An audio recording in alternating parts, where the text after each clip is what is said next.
Sabe quando alguém defende uma ideia com uma certeza absurda, mas está espetacularmente errado? Como é que isso pode acontecer? Essa é uma daquelas perguntas que realmente intrigam a gente. E a resposta, olha, ela revela uma coisa fundamental sobre o funcionamento da nossa mente. E para entender esse paradoxo todo, a gente não vai começar com um estudo cheio de termos técnicos, não. Vamos começar com uma história real.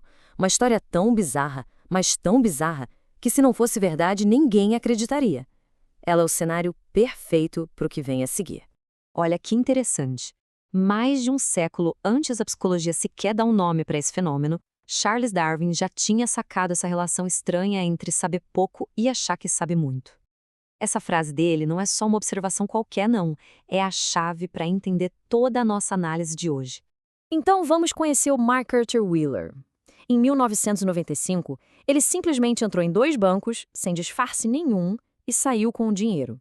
E ele não estava nem um pouco nervoso. Pelo contrário, ele estava absolutamente convencido de que o plano dele era infalível. Quando a polícia apareceu na porta dele, ele ficou chocado, de verdade, mas a surpresa não era por ter sido pego, e sim porque o método secreto dele tinha falhado.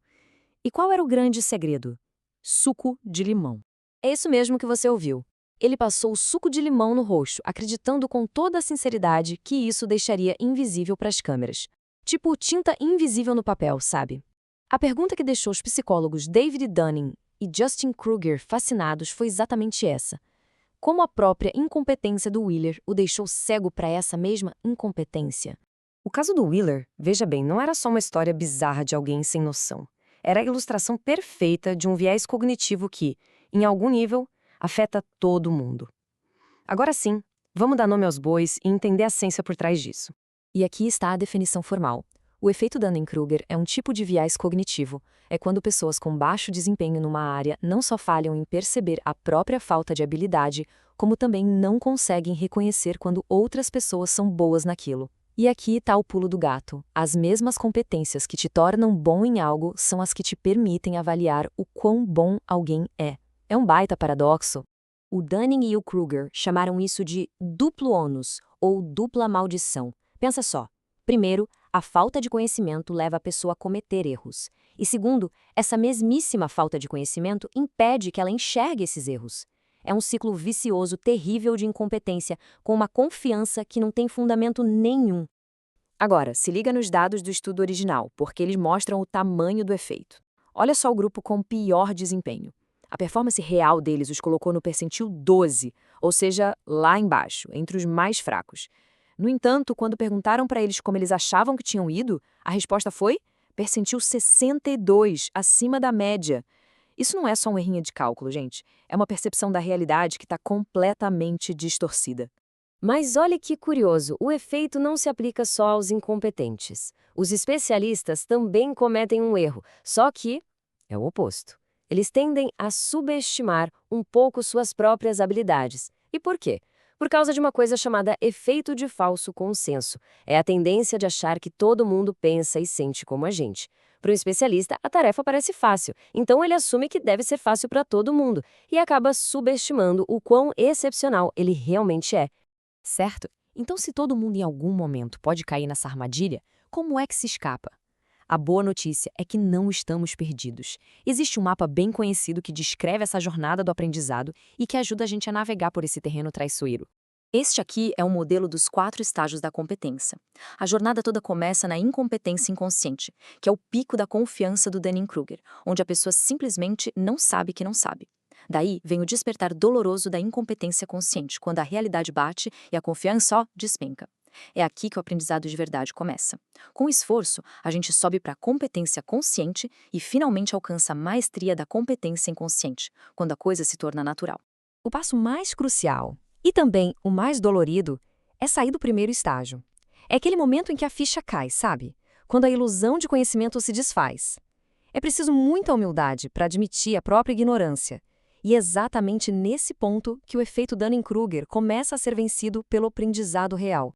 Esse conceito que foi formulado lá nos anos 90 nunca foi tão relevante quanto agora. Vamos ver como ele aparece e, pior, como ele é amplificado na nossa era de inteligência artificial e de desinformação. Pensa um pouco nos modelos de linguagem tipo o ChatGPT. Eles operam basicamente num estado eterno de incompetência inconsciente. Uma IA não sabe que não sabe. Ela pode alucinar, ou seja, gerar respostas que soam super confiantes, cheias de autoridade, mas que são completamente falsas. O perigo é que nós, os usuários, podemos cair nessa armadilha de confiança que ela gera. Isso nos leva a um fenômeno bem moderno. Como o próprio David Dunning falou, a facilidade de achar informação na internet criou uma ilusão perigosa de que somos especialistas. Aquele lema "faça sua própria pesquisa" muitas vezes não é uma busca honesta pela verdade, mas sim uma busca seletiva por qualquer coisa que confirme o que a gente já acredita. É o exemplo clássico do efeito Dunning-Kruger agindo em escala global. Bom, então, qual é o antídoto para tudo isso? Se a ignorância gera uma falsa confiança e o conhecimento pode levar a uma falsa modéstia, como é que a gente navega nesse paradoxo? A resposta talvez não esteja em acumular mais e mais informação, mas em adotar uma mentalidade diferente. Para a gente combater esse efeito de verdade, não dá para confiar só na nossa autorreflexão. A gente precisa de estratégias que vêm de fora. Isso significa buscar feedback honesto de várias fontes, criar ambientes onde dizer "eu não sei" seja ok, seja seguro, e até praticar exercícios como o pré-mortem para tentar antecipar as falhas. Mas no centro de tudo isso está a prática da humildade intelectual. E isso nos leva, de uma forma brilhante, de volta a Sócrates. Ele era considerado o homem mais sábio de Atenas, não pelas respostas que ele tinha, mas pela consciência da própria ignorância.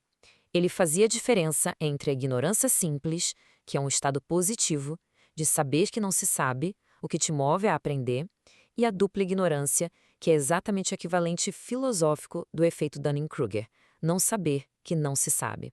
Existe uma analogia linda para isso, a da ilha do conhecimento. Imagina que tudo o que uma pessoa sabe é uma ilha no meio do oceano. Conforme se aprende mais, a ilha cresce. Só que ao crescer, a costa, a fronteira com o oceano do desconhecido também aumenta.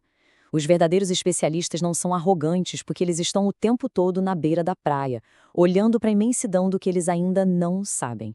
E assim, a jornada para superar esse viés da superconfiança não é sobre acumular fatos, é sobre cultivar uma relação mais humilde, mais curiosa com o próprio conhecimento.